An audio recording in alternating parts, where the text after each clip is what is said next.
जय गुरु जी। संगत जी, वीडियो को लाइक कीजिए, चैनल को सब्सक्राइब कीजिए, बेल आइकन को प्रेस कर दीजिए ताकि आपको लेटेस्ट वीडियो की जानकारी अच्छे से मिल सके। जय गुरु जी। संगत जी, गुरु जी का अनंतम अनंतम शुक्राना। गुरु जी के श्री चरणों में कोटि कोटि प्रणाम और गुरु जी की प्यारी संगत को जय गुरु जी।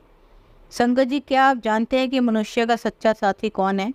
एक बात हमेशा याद रखना कि संसार में समय बदलने पर अच्छे से अच्छे साथ छोड़कर चले जाते हैं। केवल एक धर्म ही है जो घनघोर भीड़ और गहरे अंधकार में भी आपका साथ नहीं छोड़ेगा।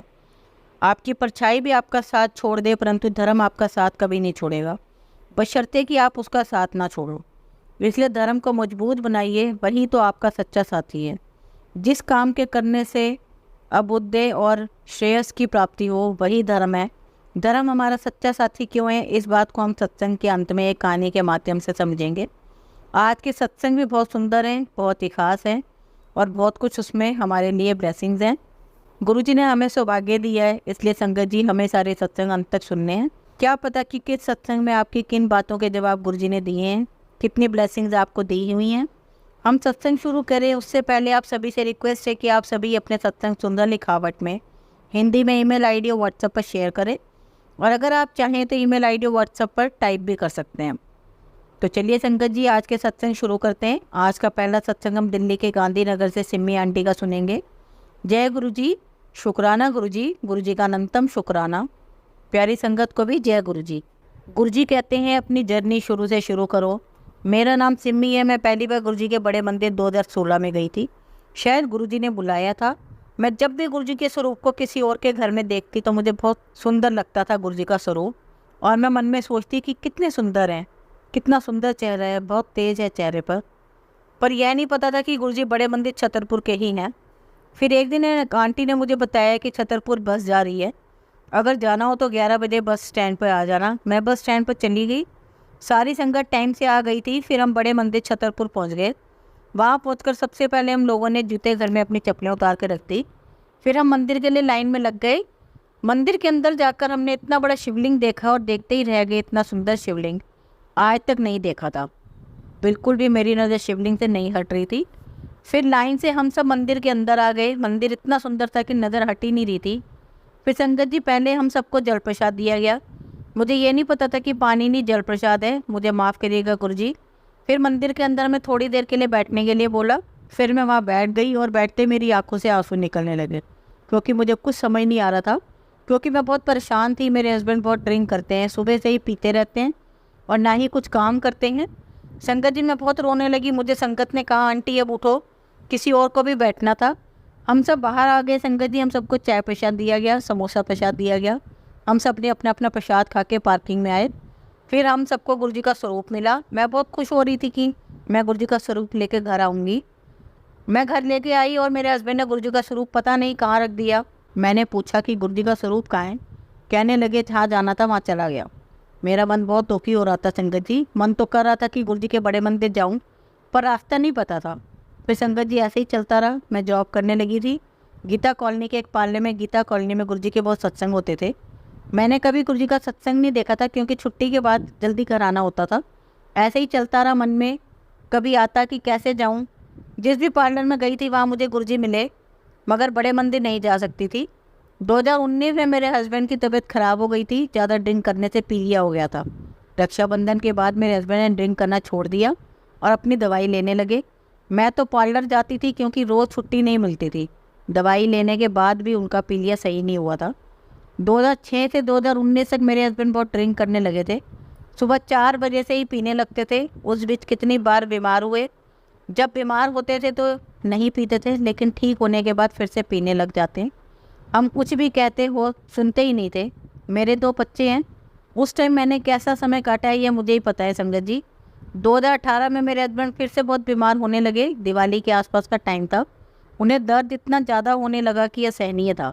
मुझे पार्लर से छुट्टी लेनी पड़ी। मेरे हस्बैंड को लेकर मैं इरविन हॉस्पिटल ले गई। दिवाली के अगले दिन की बात है। पूरे दिन इनके टेस्ट हो रहे थे, सुबह से रात हो गई। मैं हॉस्पिटल में सबसे बार बार पूछती रही कि रिपोर्ट आ गई क्या, आई क्या रिपोर्ट, लेकिन मुझे कुछ नहीं पता रहा।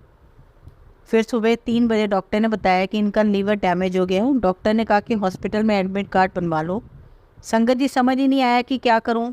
मैं बहुत परेशान हो रही थी। घर आकर बताया कि डॉक्टर ने लीवर डैमेज होने का बताया है और एडमिट कार्ड बनवाने के लिए बोला है ताकि हम एडमिट करवा सकें। संगत जी मैं रोज़ जाती एडमिट कार्ड बनवाने के लिए, लेकिन वहाँ जब भी जाती खिड़की बंद हो जाती और रोज़ की 50 फाइल ही बनती थी। मेरी एक फ्रेंड है, जो फ्रेंड का मेरी बहन ज़्यादा है, उसने किसी से फ़ाइल बनवा दी। फ़ाइल बनने के बाद डॉक्टर ने इतने टेस्ट बोल दिए कि 1 महीने तक हम टेस्ट ही करवाते रहे और टेस्ट के बाद हमने डॉक्टर को दिखाना था। लेकिन इसी बीच मैंने बसंत कुंज, जो कि लीवर का हॉस्पिटल है, मैंने वहाँ अपॉइंटमेंट ले ली थी। 12 दिसंबर 2019 में मैंने बहुत मुश्किल से वहाँ अपॉइंटमेंट मिला। वहाँ डॉक्टर को दिखाया, कुछ रिपोर्ट्स थी मेरे पास, उसे देखकर डॉक्टर ने कहा लीवर ट्रांसप्लांट करना होगा। मैं बहुत परेशान हो गई सुनकर कि इतना पैसा कहाँ से लाऊंगी। डॉक्टर ने कहा और टेस्ट करवाने हैं। टेस्ट कम से कम 50,000 के थे और ब्लड भी चढ़वाना था, जो 25,000 उसमें भी लग जाते। प्रोटीन के इंजेक्शन लगवाने थे, कम से कम उसमें 5 से 10,000 लगते हैं। इतना पैसा कहाँ से आएगा, बस मैं इसी परेशानी में थी। और संगत जी सच में गुरु जी की ब्लेसिंग उसी दिन से मेरे साथ थी। मुझे पता नहीं था कि टेस्ट के लिए किसी ने मुझे बताया हुआ था, एक फार्म भर दो तो सारे टेस्ट फ्री हो जाएंगे। मैंने भी फार्म भर दिया, उसके बाद हमारे सारे टेस्ट फ्री में हो गए। टेस्ट के बाद की रिपोर्ट देखकर डॉक्टर भी हैरान हो गए कि हमारे साथ चमत्कार हुआ है। फिर मेरे हस्बैंड की तबीयत ठीक होने लगी। फिर मैं दोबारा गुरुजी के सत्संग, जो मेरी फ्रेंड के यहाँ हो रहा था, मैं वहाँ गई 4 जुलाई 2023 को और 7 जुलाई 2023 गुरुजी के बर्थडे पर भी मैं सत्संग में गई। वहाँ मुझे गुरुजी का स्वरूप मिला, ब्रेसलेट मिला। फिर से गुरुजी के बड़े मंदिर छतरपुर जाने का बहुत मन हो रहा था, पर किस तरह जाऊँ मुझे समझ नहीं आ रहा था। रोज यूट्यूब चैनल पर सत्संग आते हैं कि मैं तेरे साथ हूँ, चिंता ना कर, हर वेले शुक्राना कर। और मैं सोच रही थी कि कैसे सत्संग शेयर करूँ, पर बार बार गुरुजी का मैसेज आया, पुत्र तू सुनती नहीं है, सत्संग शेयर कर। आज बहुत सारी गुरुजी से बात करके सत्संग शेयर कर रही हूँ। अगर कुछ भी गलती हो जाए तो माफ़ करना। गुरुजी ने बहुत ब्लेस किया है। जय गुरुजी, शुक्राना गुरुजी, लख लख शुक्राना मेरे मालिक। गुरुजी मेरे घर परिवार में, मेरे हस्बैंड को, मुझे, हम सबको ऐसे ही ब्लेस करते रहिए, हमारी सारी परेशानियां दूर करते रहना गुरुजी। जय गुरुजी, शुक्राना गुरुजी। संगत जी अगला सत्संग हम दिल्ली से ही एक आंटी का सुनेंगे जो अपना नाम गुप्त रखना चाहती हैं। जय गुरुजी, शुक्राना गुरुजी, अनंतम शुक्राना मेरे मालिक। संगत जी मैं दिल्ली की रहने वाली हूँ। हमारे यहाँ पास में क्लिनिक है, वहाँ गुरुजी का स्वरूप देखा पहली बार करीब 7-8 साल पहले। मेरी दोस्त ने भी मुझे बताया था कि गुरुजी ने उन्हें काफी ब्लेस किया है। गुरुजी ने उनकी मम्मी को भी बहुत ब्लेस किया है और वो बीमार थी, उस बीमारी से वह ठीक हो गई। संगत जी मैं शुरू से ही माँ काली को मानती हूँ। बचपन से हर महीने दिल्ली में उनका एक मंदिर है, मैं वहाँ जाती हूँ। मैं भोलेनाथ को भी बहुत ज़्यादा मानती हूँ। मैं राखी और टीका सबसे पहले भोलेनाथ को ही लगाती हूँ। संगत जी हमेशा कालका माँ मेरे साथ रही हैं। लाइफ में कभी भी कोई काम नहीं रुका मेरा। मैंने हर इस साल गुरुजी के बारे में जानना चाहा। मैंने बहुत बार गुरुजी के बारे में सुना है, यह भी सुना है कि गुरुजी सबकी सुनते हैं, बिना बोले ही वह आपकी हर मुश्किल समझ लेते हैं। कोई चीज़ गलत हो तो वह हमारे लिए सही कर देते हैं। यह मैंने बहुत कुछ सुना था गुरुजी के बारे में। संगत जी मैं पिछले 3 या 4 साल से घर लेने का सोच रही थी। मैं भी रेंट पर हूँ। मैं किसी न किसी कारण से घर को नहीं ले पा रही हूँ। जब भी घर देखने जाती यहाँ तो मुझे जगह समझ में नहीं आती, यहाँ कभी घर पसंद नहीं आता। एक जगह फाइनल की लेकिन वहाँ पर पेपर पूरे नहीं हुए थे। एक जगह और पसंद की लेकिन वह बहुत दूर पड़ रहा था। फिर मैंने एक दिन गुरुजी से अरदास की, गुरुजी अब सब कुछ आप पर छोड़ दिया है, आप ही हमें जो भी मकान दिलवाएं वह हमारे लिए बहुत अच्छा होगा। आप ही कोई अच्छा मकान दिलवाइए। संगत जी एक दिन हमें किसी ने मकान दिखाया, करीब 3 से 4 मकान दिखाए होंगे। 2 से 3 दिन बाद फिर दिखाए, लेकिन हम बहुत थक गए कि क्या करें, शायद किस्मत में ही हमें मकान नहीं है। संगत जी इसी बीच जो हमने एक मकान देखा था उसे हमने रिजेक्ट कर दिया।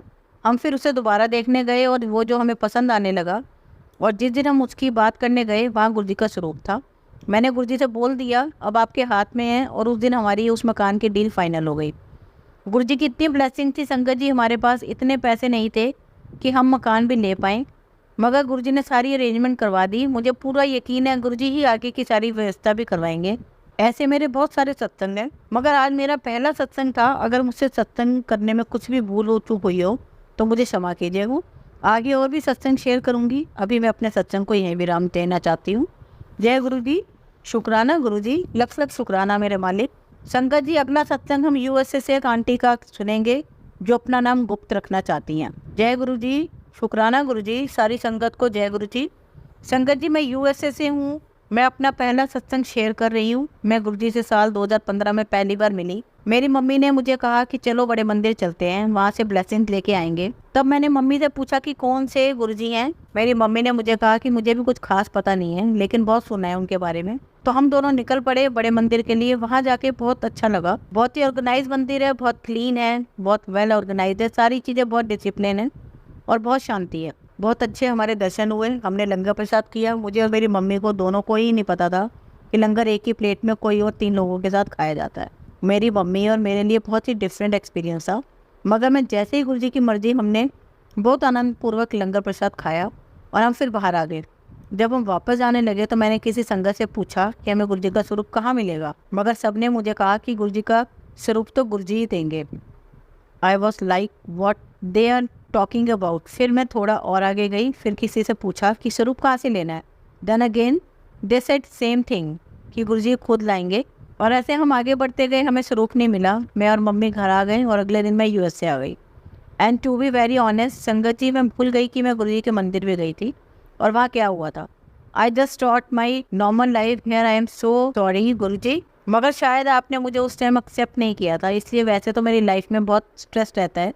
संगत जी, जब से शादी हुई है तब से मेरी लाइफ में बहुत स्ट्रेस रहता है।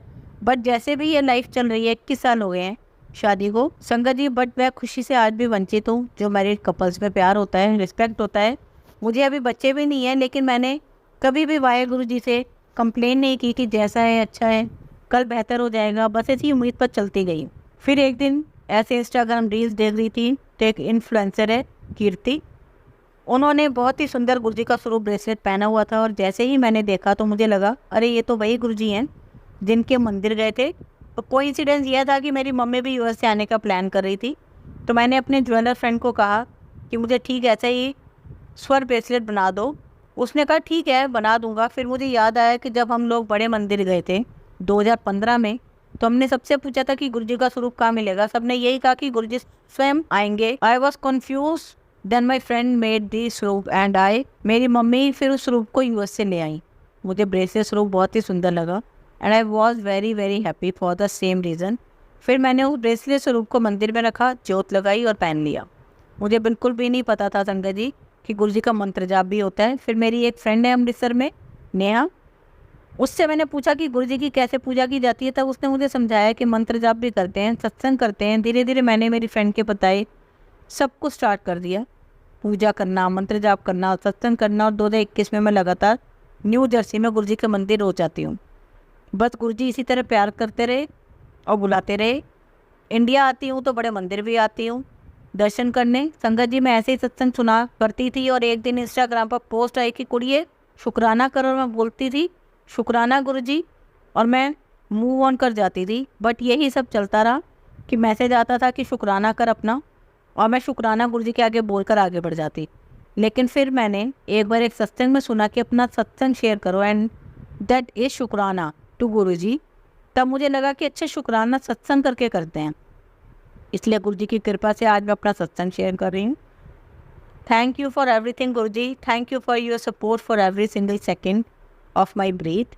बस इसी तरह हम सभी संगत के साथ रहना। संगत जी, मेरा दूसरा सत्संग ऐसा है कि मैंने देखा था कि सभी संगत गुरुजी के आगे चाय प्रसाद का भोग लगाती हैं। बट मैंने गुरुजी को कहा कि गुरुजी मैं तो चाय पीती ही नहीं हूँ और ना ही मुझे बहुत अच्छी चाय बनानी आती है। और मैंने गुरुजी से कहा गुरुजी मैं तो कॉफ़ी पीती हूँ, तो मैं कैसे आपको चाय प्रसाद का भोग लगाऊँ। फिर एक पोस्ट आया कि कुड़िए मैनू कॉफ़ी भी पसंद है चाय से ज़्यादा, तो फिर बना कॉफ़ी और लगा भोग। आई was like really is this true. तब उस वक्त मुझे लगा कि ये सच है। उस दिन से मैं कॉफ़ी का भोग लगाती हूँ गुरुजी को, और गुरुजी ने कैसे मेरी अरदास सुनी। मैं बहुत बहुत शुक्राना करती हूँ गुरुजी का। आजकल मेरे पास पोस्ट आ रहा है कि कुड़िए कॉफ़ी रख कर चली जाती है, कभी अपने गुरु पाक के साथ भी कॉफ़ी पिया कर, दोनों बातें करेंगे, कॉफ़ी इंजॉय करेंगे।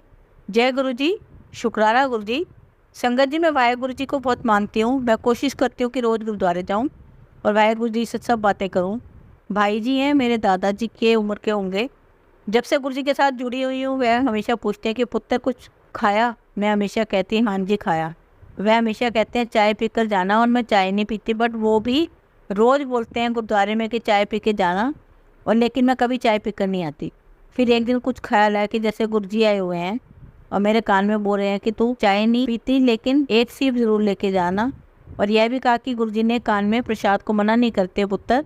और संगत जी उस दिन से 1 या 2 घुट चाय जरूर पीते हैं। शायद शादी के 21 साल बाद किसी ने पूछा कि पुत्र खाना खाया नहीं, तो मुझे याद ही नहीं है कि अगर किसी ने शादी के बाद पूछा हो कि खाना खाया। मैं कंप्लेन कर रही हूँ कि किसी ने भी शादी के बाद मुझसे नहीं पूछा, लेकिन हो सकता है कि शायद मेरे ऐसे कर्म हो। लेकिन संगत जी गुरुद्वारे में जो भाई जी थे वह रोज मुझसे पूछते हैं कि अगर 2 दिन गुरुद्वारे न जाऊँ तो कॉल आ जाता है कि कितने रह गई कुड़िए, बाबा जी याद कर रहे हैं।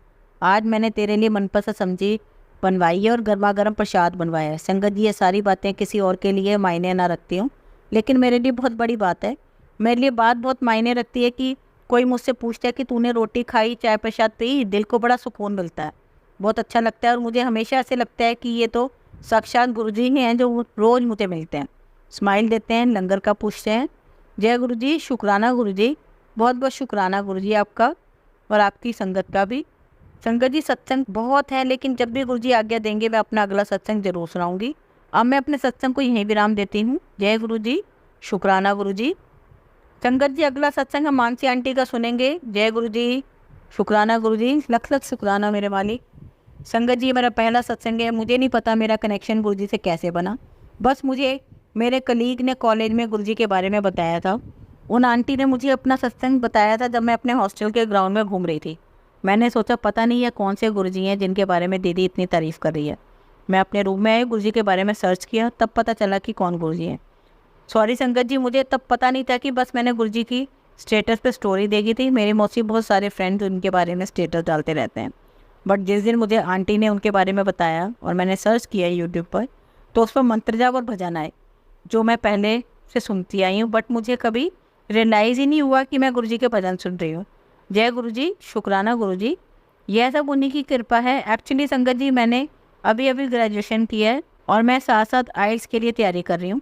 मैं बहुत टेंस रहती थी, मुझे मैसेज आते थे कि मेरे साथ तेरे काम बनेंगे, तुम मुझ पर विश्वास रख। लेकिन संगत जी तब मुझे विश्वास नहीं था। मैंने एग्ज़ाम दिए आइल्स के स्पीकिंग में मुझे बहुत डर लग रहा था कि मेरी बैंड नहीं आई तो क्या होगा। मेरे पापा के पैसे लगे हुए हैं, अगर मेरी बैंड्स नहीं आई तो मुझे दोबारा एग्ज़ाम देनी पड़ेगी, और दोबारा एग्ज़ाम देने का मतलब है मेरे पापा के दोबारा पैसे लगेंगे। और संगत जी वो एग्ज़ाम महंगी पड़ती है और हमारे पास वैसे भी इतना पैसा नहीं है।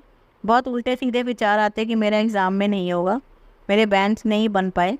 लेकिन गुरुजी की मेहरबानी है, गुरुजी की कृपा है, और उन्हीं की कृपा से मेरा रिज़ल्ट आ गया और बहुत अच्छे बैंड्स बने हैं। शुक्राना मेरे मालिक, शुक्राना मेरे गुरुजी। संगत जी अगर सत्संग सुनाते हुए मुझसे कुछ भी गलती हुई है तो मुझे माफ़ करिएगा। मुझे पूरा यकीन है कि गुरुजी मुझे और ब्लेस करेंगे, आगे भी मुझे ऐसे ही ब्लेस करते रहेंगे। जल्दी ही मैं अपना अगला सत्संग भी सुनाऊंगा। अब मैं अपने सत्संग को यहीं विराम देती हूँ। जय गुरुजी, शुक्राना गुरुजी, अनंतम शुक्राना मेरे मालिक। संगत जी शुरुआत में हमने बात की थी कि इंसान का सच्चा साथी कौन है, तो मैंने कहा था कि इंसान का सच्चा साथी उसका धर्म होता है। चलिए कहानी के माध्यम से समझते हैं। एक छोटे से गांव में श्रीधर नाम का एक व्यक्ति रहता था। स्वभाव से थोड़ा कमज़ोर और डरपोक किस्म का इंसान था। एक बार वह एक महात्मा जी के दरबार में गया और उन्हें अपनी कमजोरी बताई और उनसे प्रार्थना करने लगा कि हे देव, मुझे कोई ऐसा साथी मिल जाए जो सबसे शक्तिशाली और विश्वास पात्र हुई, जिस पर मैं आँख बंद करके विश्वास कर सकूं, जिससे मैं मित्रता करके अपनी कमजोरी को दूर कर सकूं। हे देव, भले ही एक ही साथी मिल जाए, पर ऐसा मिले कि अब वह मेरा साथ न छोड़े। महात्मा जी ने कहा, पूर्व दिशा में जाना और तब तक चलते रहना जब तक तुम्हारी तलाश पूरी ना हो जाए। हाँ, तुम्हें ऐसा साथी अवश्य मिलेगा जो तुम्हारा साथ कभी नहीं छोड़ेगा, बस शर्त है कि तुम उसका साथ ना छोड़ो। श्रीधर ने कहा, बस एक बार वो मुझे मिल जाए तो फिर मैं उसका साथ कभी नहीं छोड़ूंगा। पर हे देव, मेरी तलाश तो पूरी होगी ही ना। महात्मा जी ने कहा है, बस यदि तुम सच्चे दिल से उसे पाना चाहते हो तो बहुत आसानी से तुम्हें मिल जाएगा, नहीं तो वह बहुत दुर्लभ है। फिर उसने महात्मा जी को प्रणाम किया, आशीर्वाद लिया और अपनी राह पर चल पड़ा। सबसे पहले उसे एक व्यक्ति मिला जो शक्तिशाली घोड़े को काबू में कर रहा था। उसने देखा कि यही है वो। जैसे ही उसके पास जाने लगा तो उस इंसान ने एक सैनिक को प्रणाम किया और घोड़ा देकर चला गया। श्रीधर ने सोचा कि यह इंसान तो सैनिक ही है और वह मित्रता के लिए आगे बढ़ा, पर इतने में सेनापति आ गया। सैनिक ने प्रणाम किया और घोड़ा आगे निकल गया। सेनापति घोड़ा लेकर चला गया और श्रीधर भी उसके पीछे पीछे खूब दौड़ा। अंत वह सेनापति तक पहुंच गया, पर सेनापति ने राजा जी को प्रणाम किया और घोड़ा देके चला गया। तो श्रीधर ने राजा को मित्रता के लिए चुना और उनने मित्रता करनी चाहिए, पर राजा घोड़े पर बैठकर शिकार के लिए वन को निकल गया। श्रीधर भी पीछे भागा और घनघोर जंगल में पहुंच गया, पर राजा कहीं नहीं दिखा। प्यास से उसका गला सूख रहा था। थोड़ी दूर गया तो एक नदी बह रही थी। वह पानी पीकर आया और वृक्ष की छांव में बैठ गया। वहाँ एक रागी जमीन पर सोया हुआ था और उसके मुख से राम राम की जब ध्वनि सुनाई दे रही थी, तथा एक काला नाग उस रागीर के चारों तरफ चक्कर लगा रहा था। श्रीधर ने बहुत देर तक उस दृश्य को देखा। फिर वृक्ष की एक डाल टूटकर नीचे गिरी तो सांप वहां से चला गया। इतने में उस रागीर की नींद टूट गई और वह उठा तथा राम नाम का सिमरन करते हुए अपनी राह पर चला गया। श्रीधर पुनः महात्मा जी के आश्रम पहुंचा और सारा जी किस्सा क्या सुनाया। उसने पूछा, हे नाथ, मुझे तो बस इतना बताओ कि वह काला नाग उस रागीर के चारों चक्कर काट रहा था, पर वह उस रागीर को डस क्यों नहीं पा रहा था? लगता है देव की कोई अदृश्य व्यक्ति उसकी रक्षा कर रही थी। महात्मा जी ने कहा, सबसे सच्चे साथी उसकी रक्षा कर रहा था जो आपके साथ था। तो श्रीधर ने कहा, वहाँ तो कोई भी नहीं था, बस संयोगवश हवा चलती वृक्ष एक टाली टूटी और टूटकर नाग के पास जा गिरी। नाग चला गया। महात्मा जी ने कहा, नहीं, बस उसका जो सबसे अहम साथी था वह उसकी रक्षा कर रहा था, जो दिखाई तो नहीं दे रहा था पर हर पल उसे बचा रहा था। उस साथी का नाम है धर्म। हे वह धर्म से समर्थ और सच्चा साथी जगत में और कोई नहीं है। केवल एक धर्म ही है जो सोने के बाद भी तुम्हारी रक्षा करता है और मरने के बाद भी तुम्हारा साथ देता है। हे वत्स, पाप का कोई रखवाला नहीं हो सकता। धर्म कभी असहाय नहीं होता। महाभारत के युद्ध में भगवान श्री कृष्ण ने पांडवों का साथ सिर्फ इसलिए दिया था क्योंकि धर्म उनके पक्ष में है। इसलिए हे वत्स, तुम भी केवल धर्म को ही अपना सच्चा साथी मानना और उसे मजबूत बनाना, क्योंकि यदि धर्म तुम्हारे पक्ष में है तो स्वयं नारायण, स्वयं सदगुरु तुम्हारे साथ हैं। नहीं तो एक दिन तुम्हारे साथ कोई नहीं रहेगा और कोई तुम्हारा साथ नहीं देगा। यदि धर्म मजबूत है तो वह तुम्हें बचा लेगा, इसलिए धर्म को मजबूत बनाओ। इसलिए संगत जी गुरु जी के सानिध्य में रहते रहे। हमें अपने धर्म को मजबूत बनाना है, हमें धर्म की राह पर चलना है, तभी गुरु जी का आशीर्वाद भी हमें प्राप्त होगा। जय गुरु जी, शुक्राना गुरु जी, धन्यवाद संगत जी। संगत जी, अगर आपको आज का सत्संग अच्छा लगा हो तो आप इस सत्संग को संगत के साथ जरूर साझा करें, जिससे वो भी महाराज का दिव्य आशीर्वाद प्राप्त कर सकें। जय गुरु जी, शुक्राना गुरु जी।